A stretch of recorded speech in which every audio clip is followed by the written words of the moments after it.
Assalamualaikum warahmatullahi wabarakatuh. Hamdan wa syukran lillah, asyhadu an la ilaha illallah wahdahu la syarika lah, wa asyhadu anna Muhammadan abduhu wa rasuluhu la nabiyya ba'dah.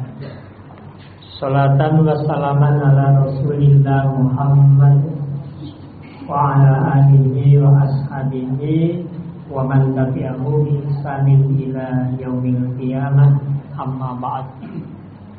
Bapak, ibu-ibu, hadirin wal hadirat jamaah salat subuh Masjid Baitur Rahman yang berbahagia dan dirahmati Allah. Alhamdulillah pada pagi hari ini kita semua bisa hadir kembali di masjid yang kita ini melaksanakan ibadah sholat subuh secara berjamaah. Mudah-mudahan Allah menerima ibadah sholat subuh yang barusan tadi kita laksanakan. Amin ya rabbal alamin. Salawat serta salam kami limpahkan pada Rasulullah Muhammad sallallahu alaihi wasallam. Bapak Ibu, mari kita lanjutkan kajian Tafhimul Quran kita pada pagi hari ini. Kita masuk ke surat Al-Ghasyiyah, yaitu surat yang ke-88. Ada 26 ayat. Sebelum kita melanjutkan tafhim pada pagi hari ini, mari kita baca terlebih dulu surat Al-Ghasyiyah ayat yang pertama sampai ayat 26 ini. A'udzu billahi minasy syaithanir rajim.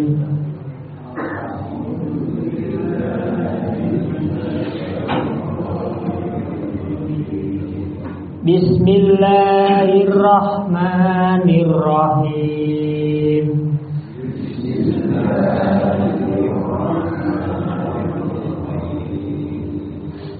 Hal ataka hadithul ghasyiyah.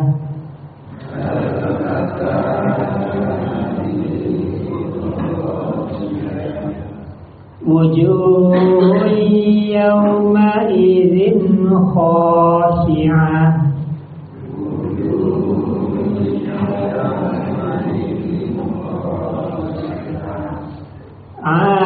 Amilatun nasibah.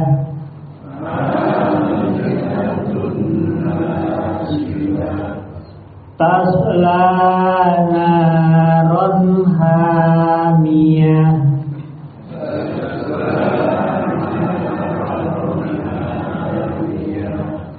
Tusqa min ainin aniyah.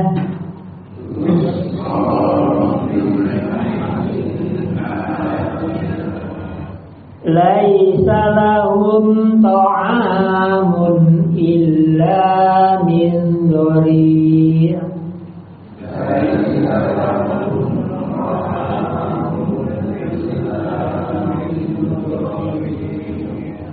La yusminu wa la yughni min ju'.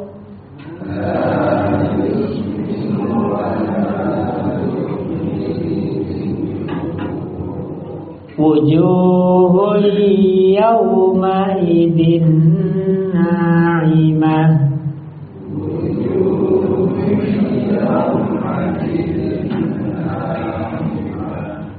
Li sa'yiha radiyah.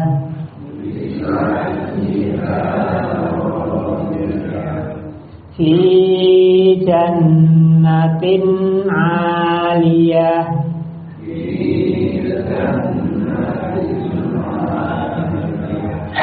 La tasma'u fiha lagiyah.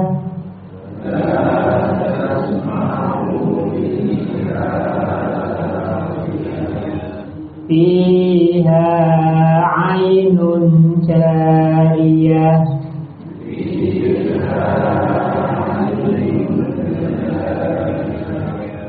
fiha sururum marfu'ah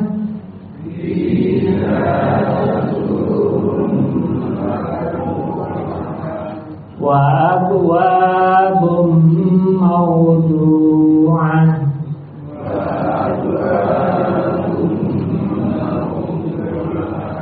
wa namariqu masfufah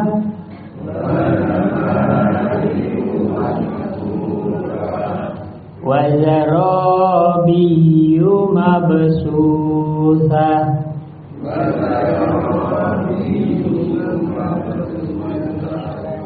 afala yanzuruna ilal ibili kaifa khuliqat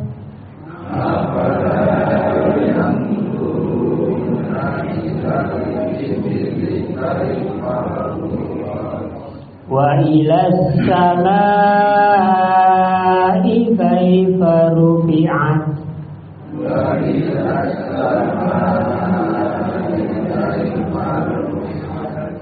wa ilal jibali kaifa nusibat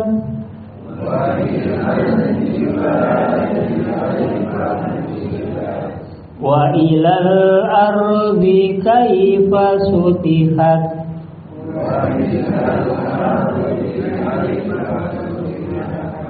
fadzakir innama anta mudzakkir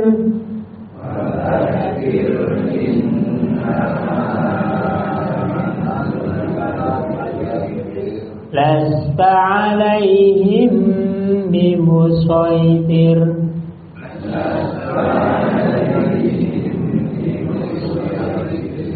illa man tawalla wa kafar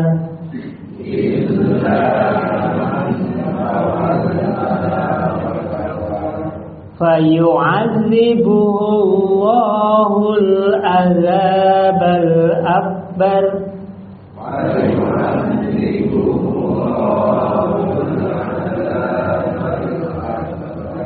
inna ilayna iyabahum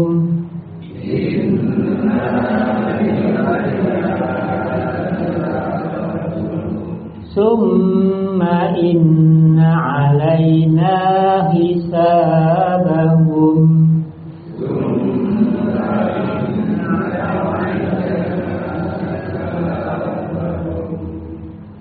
Kemudian tadi bapak-bapak, ibu-ibu, hadirin wal hadirat, sudah kita baca bersama-sama surat Al-Ghasyiyah ayat 1 sampai ayat yang ke-26. Mudah-mudahan dengan kita membaca surat Al-Ghasyiyah ini tadi, Allah memberikan pahala kebaikan kepada kita semua. Amin ya rabbal alamin. Nah, selanjutnya kita lihat tarjamah dari surat Al-Ghasyiyah ini. Ayat yang pertama, hal ataka hadisul ghasyiyah, sudahkah datang kepadamu Muhammad pada saat ayat ini turun, atau kalau pada masa sekarang ya kepada kita semua, berita tentang al-ghasyiyah. Wujuhu yauma idin khasyi'ah, banyak muka pada hari itu tunduk terhina. Amilatun nasibah, mereka bekerja keras lagi kepayahan. Tasla naron hamiyah, mereka akhirnya memasuki api yang sangat panas, yaitu neraka. Tusqa min ainin aniyah, diberi minum dengan air dari sumber yang sangat panas.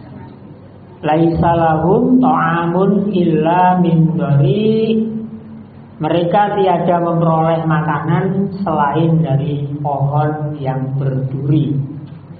La yusminu wa la yughni min ju', yang tidak menggemukkan dan tidak pula menghilangkan lapar. Wujuhu yauma idin na'imah, banyak muka pada hari itu berseri-seri. Lisya'iha radiyah, mereka senang karena usahanya.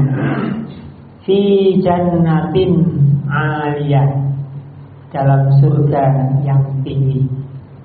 La tasma'u fiha laghiyah, tidak kamu dengar di dalamnya perkataan yang tidak berguna.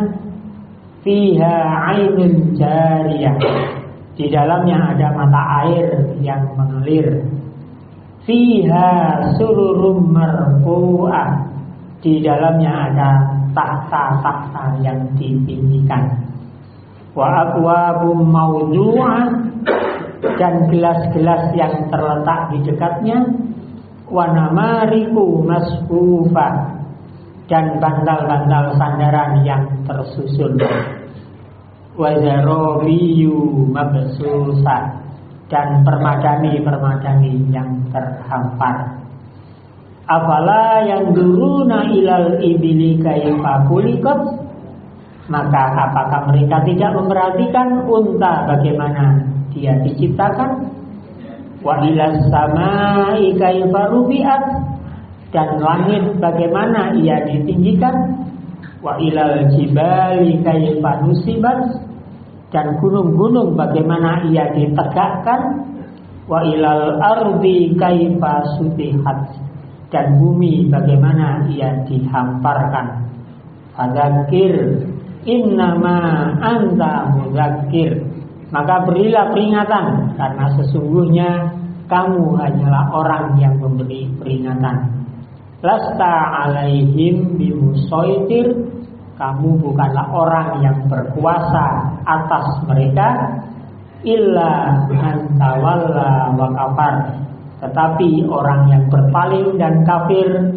Fayu'adzibullahu al-adzabal akbar, maka Allah akan mengazabnya dengan azab yang besar. Inna ilaina iyabahum, sesungguhnya kepada kamilah mereka kembali.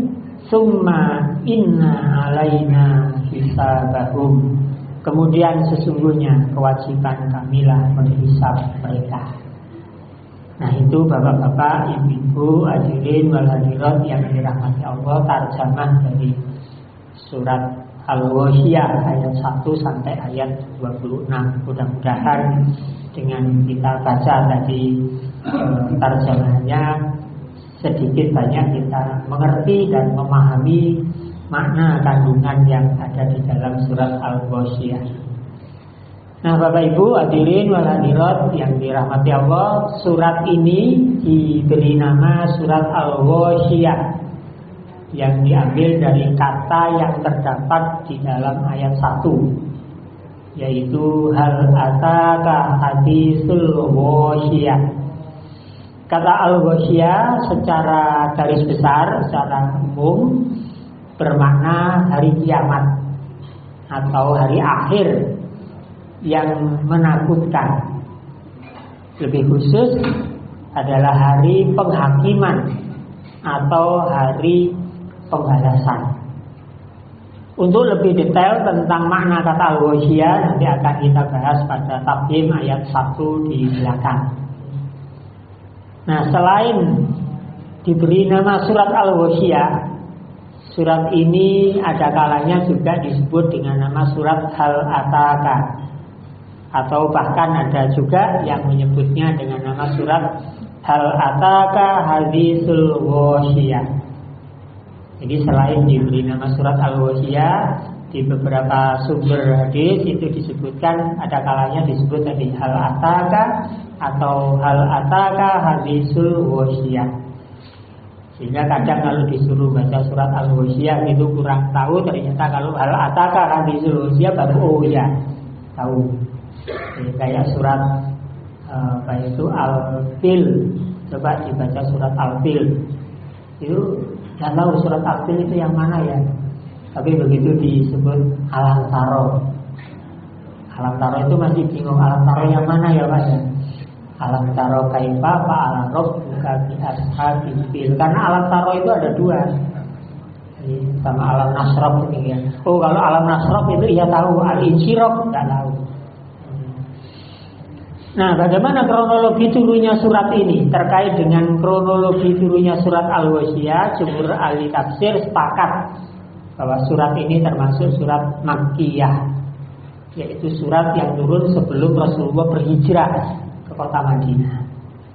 Nah, makanya isinya ayat Al-Ghasyiyah, surat Al-Ghasyiyah ini nanti banyak berkaitan dengan keyakinan terhadap hari akhir. Itu salah satu ciri dari surat Makkiyah itu kan. Juga persoalan akidah atau ketauhidan.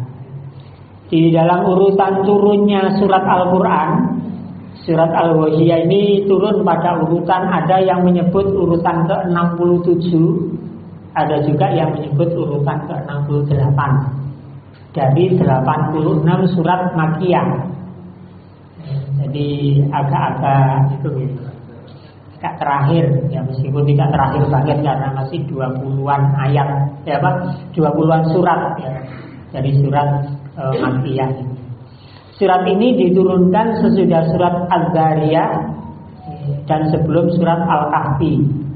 Ini sebelum surat Az-Zariyah dan sebelum surat Al-Kahfi.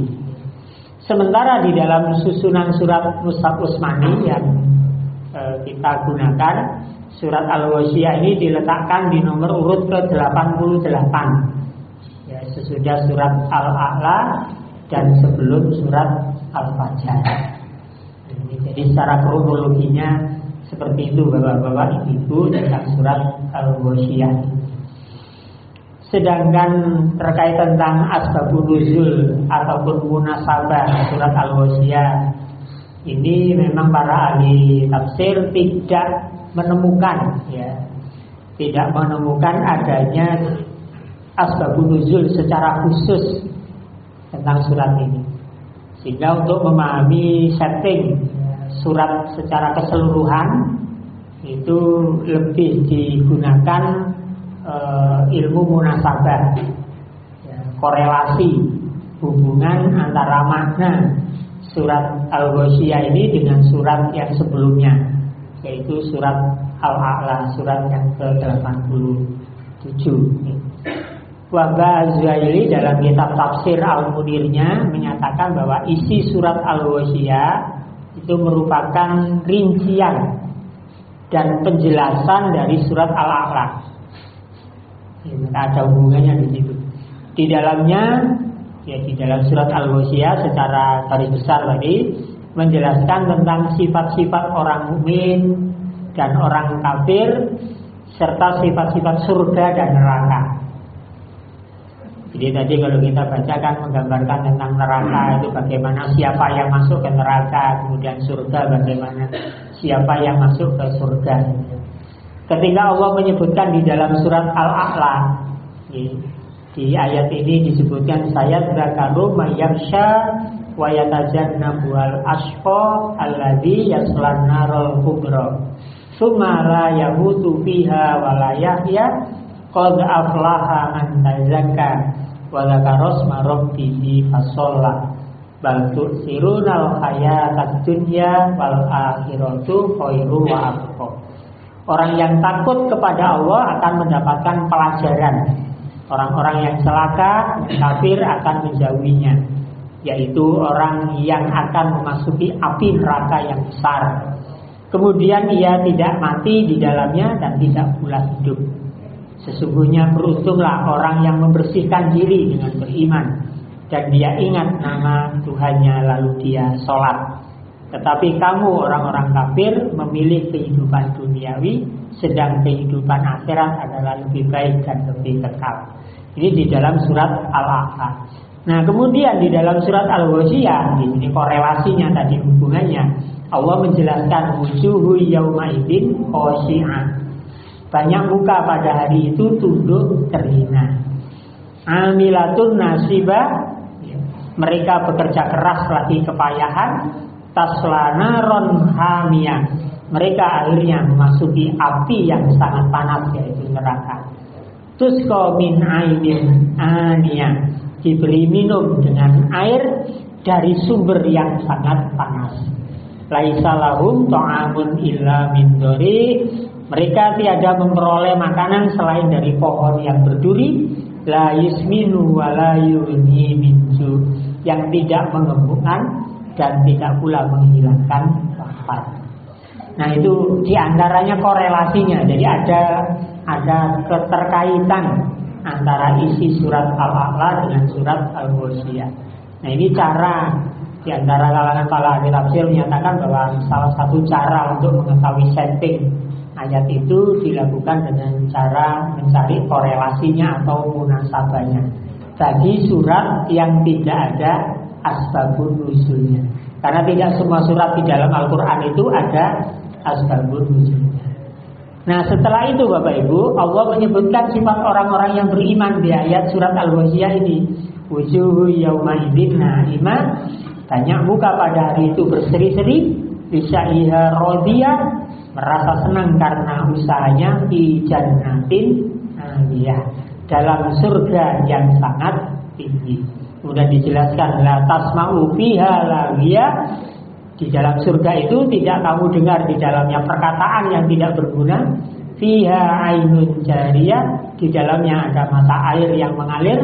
Fiha sururum marfu'ah, di dalamnya ada tahta-tahta yang ditinggikan.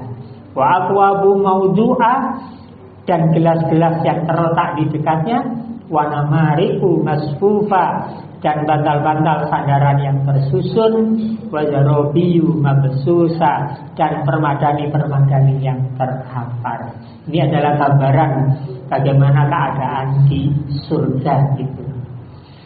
Nah, Bapak Ibu yang dirahmati Allah, setelah kita mengetahui settingnya surat Al-Ghasyiyah tadi dengan melihat korelasi munasabah dengan surat Al-A'la, nah apa kemudian keutamaan surat Al-Ghasyiyah ini? Salah satu dari keutamaan surat Al-Ghasyiyah ini adalah menjadi salah satu surat yang dianjurkan untuk dibaca di sholat Jumat, sholat Idul Fitri dan Idul Adha atau Idain. Jadi surat Al-Ghasyiyah ini menjadi salah satu dari surat yang dianjurkan. Dianjurkan itu tidak diwajibkan. Ya, maka kalau dibaca surat yang selain Al-Ghasyiyah ya tidak apa-apa. Cuma Rasulullah itu sering membaca surat Al-Ghasyiyah di dalam surat Jumat, sholat Jumat, sholat Idul Fitri ataupun Idul Adha. Nah, 3 sholat tersebut adalah sholat yang diikuti oleh banyak orang. Atau dapat dikatakan bahwa di 3 waktu sholat itu banyak manusia berkumpul. Ketika banyak manusia berkumpul, kemudian surat Al-Ghasyiyah dianjurkan untuk dibacakan, berarti ada yang istimewa di dalamnya. Karena ketika banyak orang berkumpul gitu. Nah, surat Al-Ghasyiyah ini dibaca di saat rakaat kedua. Sahabat Nu'man bin Bashir bercerita, karena Rasulullah sallallahu alaihi wasallam yaqra'u fil idain wa fil jumu'ati bisabbihis marabbikal a'la wa hal ataka hadisul Ghasyiyah. Jadi sahabat Nu'man bin Bashir bercerita adalah Rasulullah sallallahu alaihi wasallam biasa membaca surat Al-A'la dan surat Al-Ghasyiyah dalam sholat 2 hari raya dan sholat Jumat. Biasa. Sekali lagi itu menjadi kebiasaan. Bahkan ketika sholat Idain, Idul Fitri dan Idul Adha itu bertemu atau bertepatan dengan hari Jumat pun, di pagi hari saat sholat Idain, apakah itu Fitri atau Adha, Nabi SAW membaca surat Al-A'la dan Al-Ghasyiyah. Dan di sholat Jumat siang harinya beliau juga membaca kedua surat tersebut. Sehingga di dalam hadis tadi sahabat Nu'man bin Bashir melanjutkan ceritanya, wa idzat tama'al id wal jumu'atu fi yaumin wahidin yaqra'u bihima aidon fi sholatain. Bila sholat id itu bertepatan dengan hari Jumat, ya, beliau juga membaca kedua surat tersebut dalam kedua sholat itu. Nah, berdasarkan hadis ini Bapak Ibu, ya, maka meskipun hari raya itu jatuh pada hari Jumat, ya Rasulullah masih tetap melaksanakan sholat Id dan juga sholat Jumat.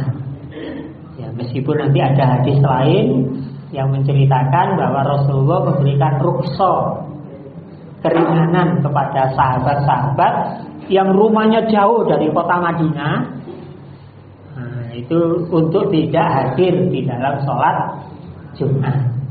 Tapi kalau kita rumahnya nggak jauh dari masjid, rumahnya sebelahnya masjid, depannya masjid, belakangnya masjid, kok terus tidak sholat Jumat ketika hari raya jatuh pada hari Jumat, itu menyelisihi hadis Rasulullah. Menyelisihi. Kenapa? Rasulullah sudah melaksanakan. Ya, tapi kan ada dispensasi, Pak. Ya, dispensasi itu berlaku khusus. Ya, bagi mereka yang rumahnya jauh itu ada ceritanya itu. Tidak terus serta-merta kita, oh ini hari Jumat, hari raya, berarti nggak usah Jumatan nanti. Sehingga yang Jumatan jadi tidak perlu masjidnya, karena banyak yang nggak Jumatan. Di tempat saya sana ada yang begitu, mudah-mudahan di sini nggak begitu. Ya. Jadi menyelisihi karena Rasulullah ternyata tetap sholat Jumat. Nah, selain surat Al-A'la dan Al-Ghasyiyah yang dianjurkan untuk dibaca saat sholat Jumat, masih ada alternatif surat lain yang dibaca, yaitu surat Al-Jumu'ah ayat 1 sampai ayat 11 dan surat Al-Munafiqun. Salah nulis. Surat Al-Munafiqun ayat yang pertama sampai ayat 11. Sama 11 ayatnya.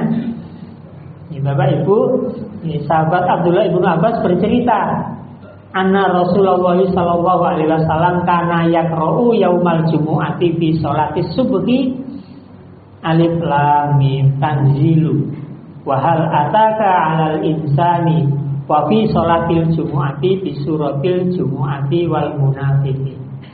Bahwa Rasulullah sallallahu alaihi wasallam pada hari Jumat saat sholat subuh beliau membaca surat As-Sajdah dan hal ataka alal insan atau hal ata alal insan atau surat al-insan. Sedangkan pada sholat Jumat beliau membaca surat al-Jumu'ah dan surat al-Munafiqun. Nah, berdasarkan hadis ini berarti di dalam sholat Jumat ya selain surat Al-A'la dan Al-Ghasyiyah juga ada surat lain yang boleh dibaca atau dianjurkan untuk dibaca, yaitu surat Al-Jumu'ah dan surat Al-Munafiqun. Jumlahnya sama-sama 11 ayat. Jika kedua surat ini yang dibaca, meskipun masing-masing hanya 11 ayat, Bapak Ibu. Masing-masing hanya 11 ayat ya.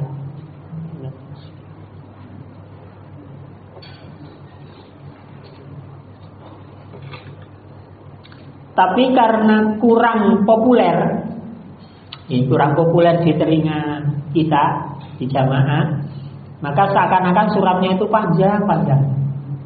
Padahal dia 11 ayat kayak surat Ad-Duha itu, ya, panjang. Oleh karena itu jika imam sholat Jumat akan membaca kedua surat tersebut, ya hendaknya makmumnya diberitahu agar tidak kaget dan tidak grundel. Oh, sholat Jumat wis khotbah itu surat sing diwaca ya dawa suwe banget. Kita itu kan kadang kalau sholat Jumat itu kan kepinginnya khutbahnya ya singkat, sholatnya ya cepet. Kepinginnya seperti itu. Sehingga khutbah kalau agak panjang sedikit itu jamaah harus klisa-klisi gitu. Kecuali yang ngantuk. Kalau yang ngantuk itu tenang aja, itu nggak ada. Tapi yang nggak ngantuk itu ya, kadang klisa-klisi kok suwe banget lah. Sehingga jadi kerenangan. Sesuk OTT rasa digune suwen oleh khutbah. Ada yang begitu kan. Nah, masih ada alternatif berikutnya, yaitu membaca surat Al-Jumu'ah dan Al-Ghasyiyah. Jadi ada 3 alternatif gitu ya. Seorang tabi'in bernama Ubaidullah bin Abdullah bercerita, katabat Dhahaku bin Qaisin ila Nu'man bin Bashir yas'aluhu ayya syai'in qara'a Rasulullah sallallahu alaihi wasallam yaumal Jumu'ah. Maka jawaban dari Nu'man bin Bashir, beliau siwa suratil Jumu'ati faqala kana yaqra'u hal ataka. Ad-Dhahak bin Qais menulis surat kepada An-Nu'man bin Bashir menanyakan tentang surat apa yang dibaca oleh Rasulullah Shallallahu Alaihi Wasallam pada hari Jumat selain surat Al-Jumu'ah. Jadi apa yang dibaca oleh Rasulullah selain surat Al-Jumu'ah di hari Jumat? Maka Nu'man bin Bashir mengatakan karena yaqra'u hal ataka. Nah, beliau membaca surat hal ataka. Nah, surat ini nama hal ataka tadi itu diambil dari hadis ini. Berarti selain disebut surat Al-Ghasyiyah, tadi disebut dengan nama surat hal ataka. Nah, mengapa? Ini pertanyaannya. Mengapa Nabi SAW memilih surat Al-Ghasyiyah yang dibaca di sholat Jumat ataupun sholat Idain tadi itu? Bacaan surat Al-Ghasyiyah ini adalah bacaan sholat yang levelnya sebenarnya sedang, tidak panjang-panjang amat ini. Jadi tidak panjang juga tidak pendek, levelnya sedang. Tapi kadang kita sudah menganggap itu panjang. Adapun hikmahnya adalah bahwa hari Jumat tadi saya sampaikan adalah hari nasihat, di mana manusia banyak berkumpul. Jadi hari Jumat itu adalah Yaumun Nasihat, hari nasihat. Nasihat di khutbah Jumat merupakan nasihat yang bisa dijadikan sebagai bekal untuk sepekan ke depan. Jadi hari Jumat itu ada nasihat. Nasihatnya apa? Khutbah. Nah, itu bisa kita jadikan sebagai bekal hidup kita selama sepekan ke depan. Nanti Jumat berikutnya ada nasihat lagi. Tapi kan kadang kita nggak peduli dengan nasihat khutbah Jumat itu. Ya, dinasehati atau dinasehati sama saja. Jadi ini kadang kita nggak perhatian, padahal Nabi Maya nasihat. Dengarkan nasihat itu, sehingga kita akan bisa mengambil pelajaran darinya. Nah, di antara isi nasihat di dalam surat Al-Ghasyiyah atau surat Al-Ghasyiyah tadi itu dibaca di sholat Jumat itu agar kita bisa untuk mendapatkan nasihat selain khutbah Jumat. Nah, di dalam surat Al-Ghasyiyah itu ada nasihat yang sangat luar biasa kalau kita perhatikan, sehingga kadang seorang yang betul-betul memahami makna surat Al-Ghasyiyah ketika membaca surat Al-Ghasyiyah itu di akhir ayat itu dia bisa menangis karena saking ngerinya memahami makna surat Al-Ghasyiyah itu. Nah, di antara isinya adalah menjelaskan kemahaagungan Allah. Betapa Allah itu maha agung, maha besar, maha kuasa. Menjelaskan keajaiban makhluk ciptaannya. Misalkan tadi tentang onta, langit, gunung, dan juga bumi. Dan juga menjelaskan tadi tentang bagaimana keadaan di neraka dan bagaimana keadaan di surga. Dan siapa yang nanti akan masuk ke neraka dan siapa yang akan masuk ke surga. Sehingga itu bisa menjadi bekal kita untuk beramal soleh, agar tidak menjadi orang yang nanti masuk neraka, bisa menjadi orang yang masuk surga. Jadi Bapak Ibu, setelah seseorang menunaikan sholat Jumat yang di dalam sholatnya diberi nasihat surat Al-Ghasyiyah, seharusnya dirinya termotivasi untuk beramal soleh. Akan tapi sayang di masa sekarang ini realitasnya tidak begitu, karena kebanyakan jamaah tidak memahami isi kandungan surat Al-Ghasyiyah yang dibaca oleh imam. Itu ketika sholatnya. Sementara ketika khotibnya memberi nasihat, jamaah kebanyakan juga tidur, sehingga tidak perhatian terhadap isi yang disampaikan. Nah, dengan demikian efek dari nasihat di hari Jumat itu menjadi tidak real. Ya nggak ada efeknya. Habis Jumatan dan sebelum Jumatan sama saja. Bahkan bisa jadi setelah Jumatan malah lebih jelek, karena nggak memperhatikan nasihat. Dan jarang Bapak Ibu orang yang ketika khotib itu berkhutbah itu mencatat, itu kan jarang. Apa boleh Pak? Boleh aja, yang penting tidak bersuara. Yang nggak boleh itu kan berbicara gitu ya. Tapi kalau mencatat, apa sih poin yang penting tadi dicatat? Itu bekal ini. Nah, kenapa harus dicatat? Karena memori hafalan kita itu lemot. Baru aja khutbah disampaikan, pulang sampai rumah ditanya sama istri, Pak tadi isi khutbahnya apa? Oh sembuh pokoknya khutbah ya semono kuwi lah. Kan biar khutbahku ya isine padha wae, paling bertakwa, anjuran bertakwa. Ini nggak tahu isi yang dikandung di dalam khutbah. Nah inilah pentingnya surat Al-Ghasyiyah dibaca di saat sholat Jumat agar jamaah punya bekal untuk beramal soleh sepekan kemudian. Agar lebih paham maka surat Al-Ghasyiyah perlu dikaji secara mendalam ayat demi ayat. Nah bapak-bapak ibu-ibu pada pagi hari ini ya baru pengantar yang saya sampaikan. Ada pertanyaan? Monggo kalau ada yang mau bertanya apa saja terkait tentang persoalan apa itu keberagaman kita, monggo. Selama tidak saya beri waktu untuk bertanya. Kalau ada yang mungkin mau disampaikan.